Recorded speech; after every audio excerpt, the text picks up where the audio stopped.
Localima Turismo.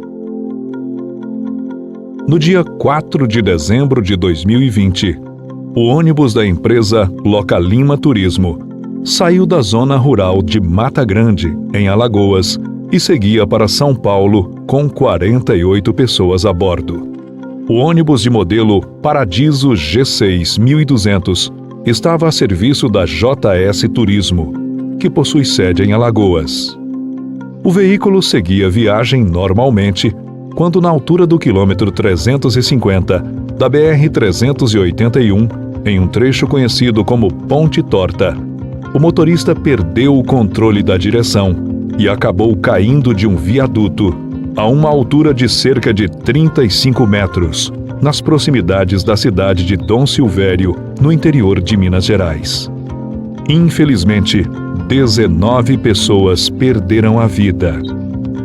Segundo a ANTT, a empresa do ônibus é cadastrada na entidade e possui liminar para a realização de viagens.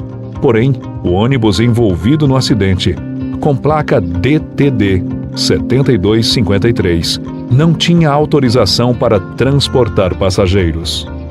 As investigações, até o momento da gravação desse vídeo, ainda não foram concluídas. Segundo a Polícia Civil, as investigações continuam em andamento. A corporação não informou a data prevista para a conclusão do inquérito. No entanto, a principal suspeita é de que tenha havido um problema nos freios do ônibus.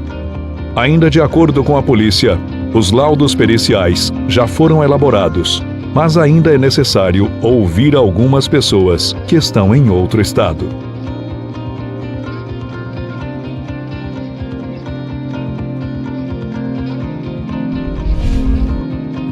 Gotijo 12700.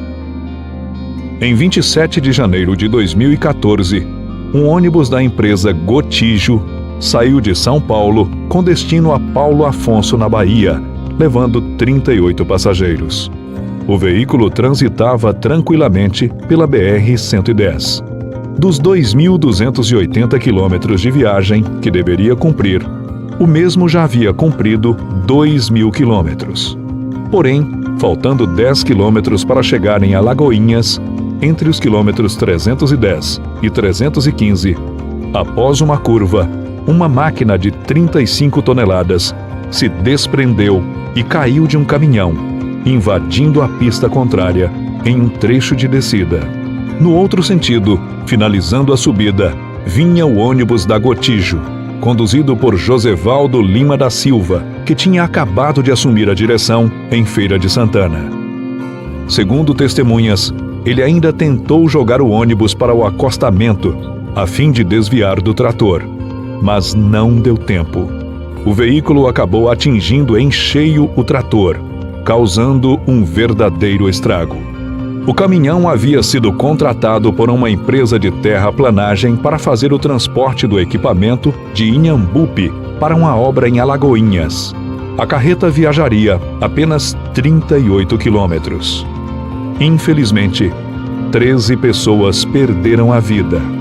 A empresa Gotijo informou na época que 30 passageiros estavam no veículo no momento do acidente, além do motorista, já que alguns desembarcaram ao longo da viagem. As investigações revelaram que a máquina não estava amarrada na carroceria da carreta, o que acabou provocando a tragédia. Ainda de acordo com as investigações, foram indiciados o motorista do caminhão que transportava o trator, 2 tratoristas que ajudaram na suspensão do trator na hora de ser colocado em cima do caminhão, um supervisor e um dos donos da empresa de terraplanagem. Um fato realmente curioso é que no ano de 2010, esse mesmo ônibus se envolveu em um outro acidente. Na ocasião, o ônibus transportava cerca de 27 passageiros de Foz do Iguaçu para Belo Horizonte.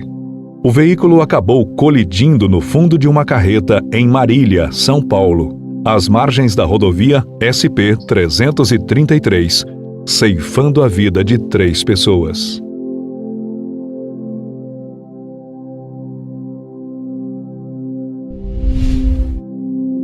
Penha 6002. No dia 21 de dezembro de 2013, o ônibus da aviação Nossa Senhora da Penha saiu de Curitiba às 20h15, com destino ao Rio de Janeiro, com 54 passageiros, além do motorista. Alguns passageiros viajavam para curtir o Natal em família e as festividades de final de ano.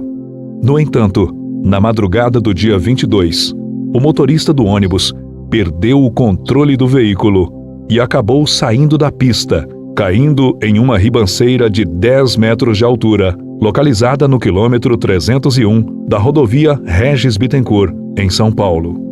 Infelizmente, 15 pessoas perderam a vida. Na época, logo após o acidente, o motorista foi submetido a fazer o teste do bafômetro, onde o mesmo não acusou o consumo de álcool. Em seu depoimento, o motorista da aviação Penha disse que não bebe, não usa drogas nem remédios. Também afirmou que só se lembra do ônibus entrando no mato. Segundo investigações, o motorista dormiu ao volante, fazendo com que o mesmo perdesse a direção do veículo e saindo da pista. O motorista foi indiciado por homicídio culposo e por lesão corporal culposa.